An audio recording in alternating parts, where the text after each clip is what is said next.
au château de Versailles. Versailles, nous allons donc à Versailles. Vous savez, le palais du roi, le château du roi Soleil, accueille chaque année de l'art contemporain. Après des artistes assez controversés comme Jeff Koons, l'américain Jeff Koons, assez kitsch, aussi Takashi Murakami, le japonais avec ses mangas. Là, c'est une femme artiste pour la première fois qui a les honneurs des ors de Versailles. Joana Vasconcelos, une plasticienne portugaise d'envergure internationale, fait des installations à base de tissus, de choses assez délicates, de broderies, d'étoffes chamarrées, de perles, de dentelles. Elle a interprété tout ça et elle s'est mise comme ça dans le château. En fait, au cœur de ce bijou en fait de l'architecture classique française. Et là, regardez ces lions magnifiques. Elle remet un peu de féminité, vous voyez. Elle met de la dentelle autour de ces deux lions féroces. Et finalement, il y a une espèce de délicatesse. Et comme ça, elle arrive comme ça à déployer en fait ces grandes installations assez monumentales, il faut bien le dire, et même aussi à l'extérieur du château, puisqu'elle a installé à l'extérieur du château, par exemple, ça s'appelle Blue Champagne. C'est une sculpture très haute avec des bouteilles bleues de champagne, un peu un hommage aussi vous savez, aux porte-bouteilles de Marcel Duchamp, le père de l'art conceptuel. Alors c'est vrai que vous en avez parlé tout à l'heure, les œuvres par exemple de Jeff Koons avaient fait plutôt polémique à Versailles. Est-ce que cette exposition, à votre avis, sera un peu mieux accueillie par le public ? Moi, je pense que ça sera très bien accueilli parce qu'elle a cette façon de faire qui est extrêmement à la fois respectueux, elle a de l'ironie, mais elle sait très bien en jouer. Elle a ce côté assez décoratif. Vous voyez, elle a fait des écrevisses ou des homards avec de la dentelle, ses dauphins, dauphines. Elle arrive tout à fait bien à tout à fait intégrer ce côté décoratif. Et d'ailleurs, moi, j'aime absolument cette installation qui s'appelle Valkyrie, qui est dorée, et magnifique. Qui est en fait une grande installation dorée au milieu d'une galerie des batailles. Et c'est vraiment à la fois très, très, très imposant et à la fois très léger parce que c'est suspendu. Et elle a travaillé justement le côté extrêmement doré. Vous voyez, tout est, on dirait du brocart. Les choses sont très, très raffinées. Et je pense que ça va vraiment plaire aux gens, cette façon de faire. C'est pas du tout... faut prêter attention. On sait que c'est de l'art contemporain, mais ça ne choque pas. Vous voyez, pas les mangas, par exemple, de Murakami, ça avait un peu choqué. Puis il y avait quand même, ils ont enlevé une œuvre qui était faite en tampon hygiénique et là, on l'a pas vu. Bon, tout ça, c'est donc plus féminin que guerrier globalement. Oui, c'est Valkyrie, c'est des guerrières en fait de la mythologie, mais effectivement c'est beaucoup plus féminin.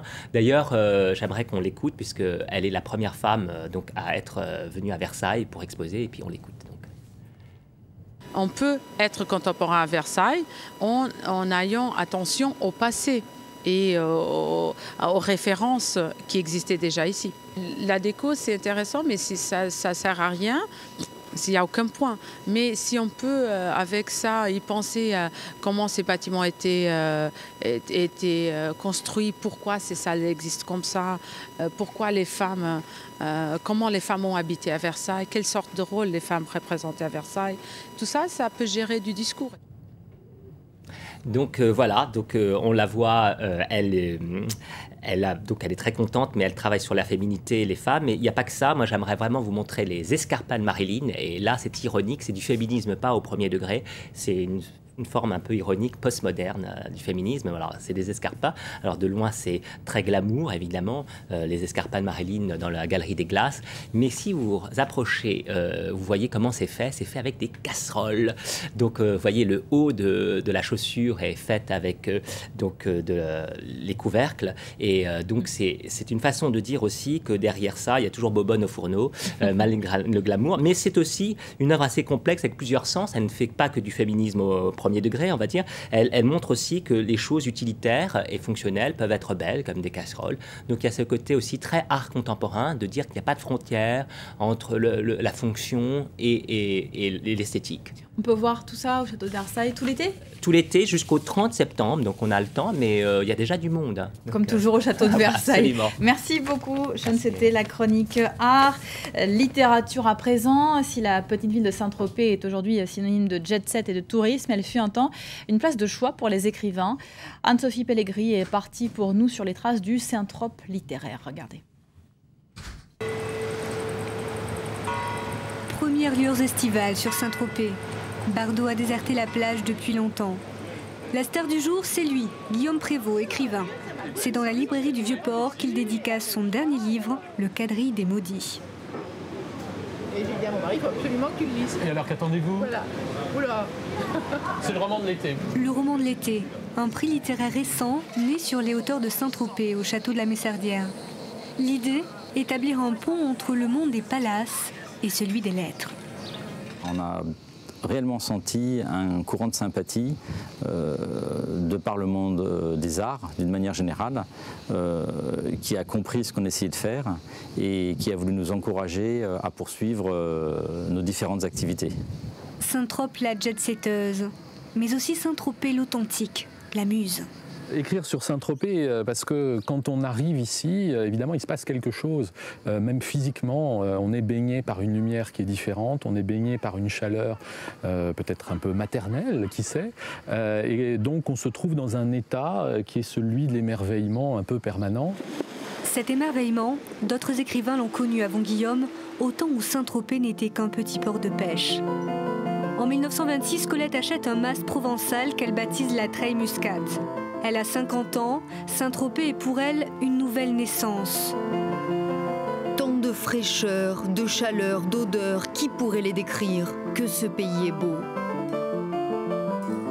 30 ans plus tard, c'est Sagan qui découvre le village. Pendant des années, chaque été, elle descend à l'hôtel de la Ponche. Dans sa chambre, sur la plage, elle dévore les livres. Sagan l'avait très bien vu et senti, parce que dans son petit chapitre sur Saint-Tropez, elle dit que Saint-Tropez crée des liens et crée des complicités entre les gens, comme aucun village ailleurs. Et je crois que c'est très vrai, ça. Voilà. Séduite par l'authenticité du coin, Sagan passe le mot à ses amis. Il y avait tous les artistes là, c'est Germain-des-Prés, toute l'équipe. On n'y faisait pas attention. Ils se confondaient avec les gens du pays. À l'époque, il y avait plus de gens de pays que de touristes dans le quartier. Avec 30 000 touristes par jour durant l'été, cette époque-là est désormais révolue. Mais malgré les yachts clinquants, Saint-Tropez n'a pas fini d'inspirer. Je vous rappelle les principaux titres que nous développons ce matin. Première démonstration du bras de fer qui s'est engagé entre le président égyptien